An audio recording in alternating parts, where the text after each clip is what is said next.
దైవజనుడు చెప్పిన మాటని ఎప్పుడైతే మొదటి అప్పము దైవజనుడికి ఇచ్చేసిందో, అబ్బా మంచి పని చేసావు తల్లి, నువ్వు నేను చెప్పినట్టుగా మొదటి అప్పాన్ని నాకు ఇచ్చావు కాబట్టి ఓసారి ఇంట్లోకి వెళ్ళి చూడు అని అనగానే ఓ పిండి బస్తాలు స్టాక్ పెట్టేలేదు దేవుడు అక్కడ, ఓ నూనె డబ్బాలు స్టాక్ అక్కడ పెట్టేలేదు అక్కడ. అమ్మ బాగుంది, ఇంకేంటి భలే ఉంటుంది అని అనుకోవచ్చు. ఒకవేళ దేవుడు అలా పెట్టుంటే కనుక అది ఎలా అవుతుందో తెలుసా? 3.5 సంవత్సరాలు ఆ పిండి ఉండదు. ఓ నెలకో 2 నెలలకో 3 నెలలకో ఏమవుతుంది? పురుగులు పట్టేస్తుంది. అర్థమవుతుందా?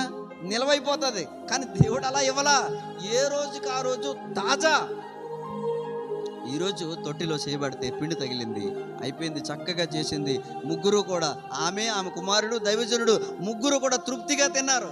నూనెతో చక్కని వంట చేసింది, నూనెతో చక్కగా రొట్టెలు కాల్చింది, తిన్నారు, చక్కగా తిన్నారు.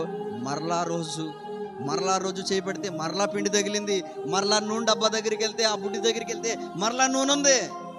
విశ్వాసపు సవాలు ప్రతిరోజు 1200 రోజులు ఎదుర్కొందామే. హల్లెలూయా. ఎక్కడ 1200 రోజుల్లో కూడా ఎక్కడా సందేహపడలేదు, ఎక్కడా అనుమానించలేదు.